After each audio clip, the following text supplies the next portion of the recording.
I was offered $5,000 for a video, but this was when I was like 19. I was like, double it, and I'll walk outside and I'll give it to a homeless person. And they're like, no, you won't. And I was like, double it. And I was like pacing around my neighborhood for 3 hours convincing this guy, like on the phone, just double the money. I promise the video will go viral and I'll give it to homeless person. I was like, $10,000 just looks better in a title. It'll get more views. I promise your app will do better. A lot of times people, oh boy, it's like they think their videos are better than they are, honestly.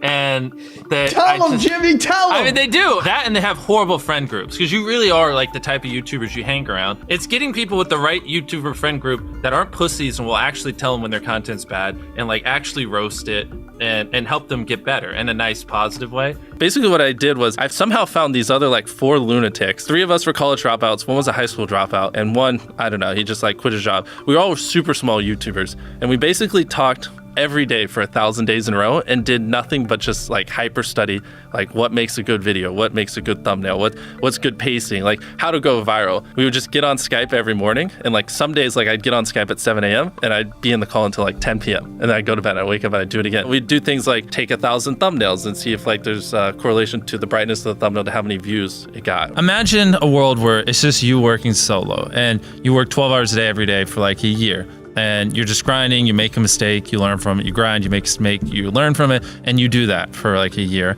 And then imagine a different world where you have 4 friends who are also equally grinding in something similar. Friend number 1 makes a mistake on Friday, he teaches the other 4 people. Friend number 2 makes a mistake the next week, teaches everyone. And then like you're all learning from each other's mistakes. You're all constantly studying 24/7 and downloading each other. Like after a year, you're like 2 years ahead of the guy who was just solo. Do you frequently go that far out of your way to capture the thumbnail? Yeah, I mean, of course, everyone should. If people don't click, they don't watch. So you want to give them something to click. Something a lot of people forget is like unsuggested on phones, thumbnails are really fucking small. So like people are editing thumbnails full blown on their computer, and when you shrink it down, you can't see. We try to all around be above the rest. Anyone can clickbait, but do you actually like deliver on it? We say we put 100 million Orbeez in the backyard, we put 100 million Orbeez in the backyard. Your title and thumbnail set expectations. Like what you're saying is like, I like bananas. And what you need is bananas are the best goddamn food on the planet. Like that's the type of opinion you need. Like you need something like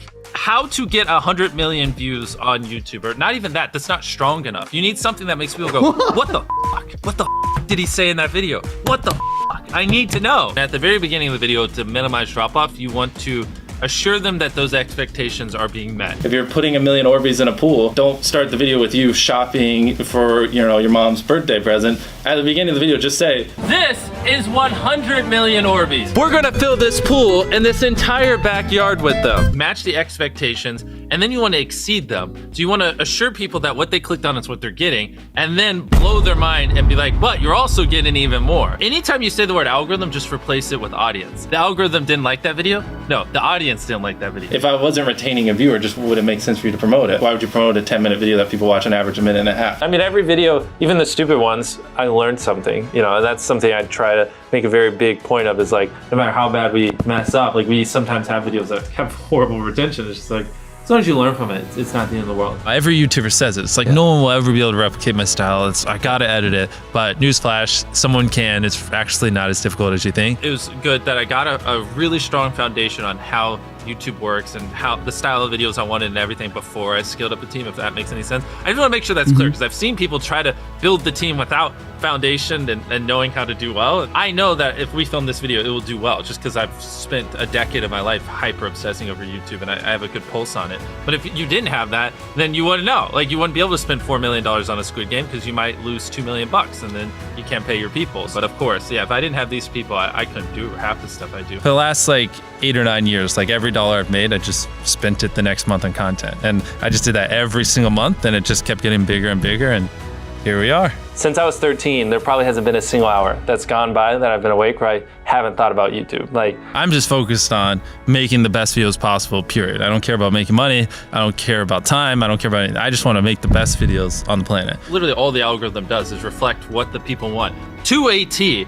And if you deny that, you just make terrible videos and are trying to find a scapegoat. We do our videos in other languages as well. If you Google it, it's like only whatever, less than 10% of the world speaks English. So 90% of the world can't even enjoy your content. And when I realized that, I was like, wait a minute, 90% of the world can't even watch this stuff. Like, we just started doing this like 6 months ago, and it's crazy like how viral some of these videos are going. 51 million. In Spanish, the guy who does my dubs is the same guy who dubbed Spider-Man. We managed to convince him. So a lot of those comments are like, why does he sound like Spider-Man, or is MrBeast Spider-Man? To me, what's important is click-through rate, getting people to click on your video, and then average view duration, average view percentage, or just relative retention, and having them watch it. A lot of creators think click-through rate is just like the title and thumbnail and did they click it, but a lot of it too is, did they enjoy your last video? Because if someone watches a video of yours and they loved it, you can bet the next time you recommend it, their chance of clicking is a lot higher. Sometimes we're filming for 3 or 4 days, like 10 hours a day,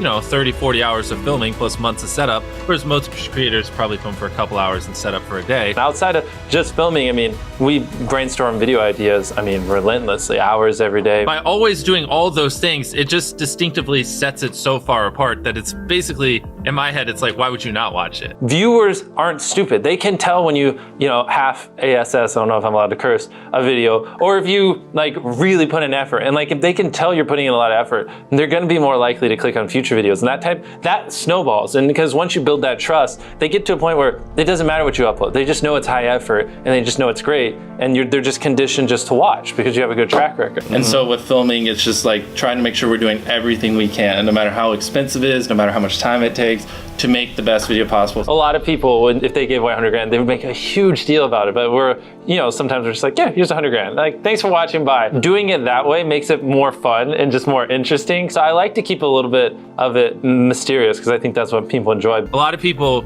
aren't willing to put in 10 hours days because they don't like what they're doing. So it's finding what they enjoy, because it is like a long grind. You're doing for years, not months. So if you don't enjoy it, then you're gonna burn out. I just had the blessing of finding what I loved at a young age. So because to get to this level, it takes, a decade. Most people don't find what they love till their young 20s, so they'd be where I'm at in their 30s. Yeah. I just lucked out and found it when I was really young. Living your life chasing a nicer car and a bigger and bigger box to live in is kind of like a dumb way to go about life. I actually, funny enough, I lived in a super below average home, and I kind of learned why famous people don't live in below average homes, because someone broke in, stole everything I owned. So I had to get a little nicer house for security reasons. But before I was robbed, my place is a little duplex, $700 a month. You get a roommate's $360 split. People think just because you go for views means you can't have fun, but you can pull views and you can have fun, which is what we purposely try to do. If you're not doing something that's just inherently fun to you, you're just quit. Just give up. You gotta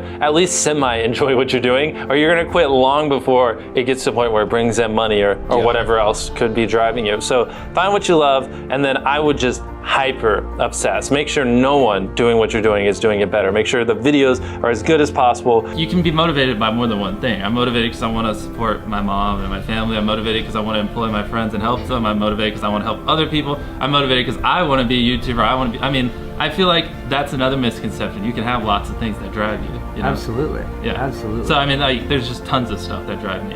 And everything drives me to wanting to be a YouTuber, so I kind of obsess over it. For the people that are willing to be coachable, I would say just education. There is a lot of misinformation out there that people live and breathe by, the weirdest stuff. I gotta upload at midnight on Wednesdays or my videos don't do well. It's just dumb stuff like that they don't realize how badly they're handicapping themselves. Some minor tips I could give is if somehow you could have a payoff at the end, then more people are gonna watch the end just to see what happened. Whichever one of these 456 people survives the longest wins 456 grand.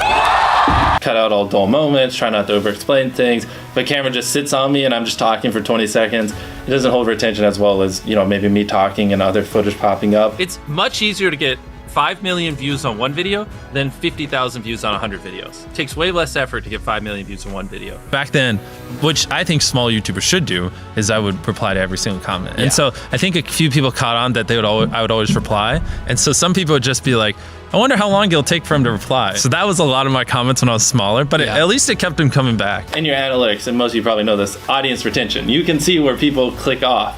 Just literally go through your last 50 videos, write down where everyone clicked off, and then just don't do those things again. But wait a minute, Mr. Beast. What if I don't know how to actually improve my average view duration? How do I know where to start? What if I'm just a noob? Well, in order to better retain your viewers, it's first helpful to have a really deep understanding of how they experience YouTube, to put yourself in their shoes. And in this video, I explain 5 simple steps that will help you do just that. Check it out.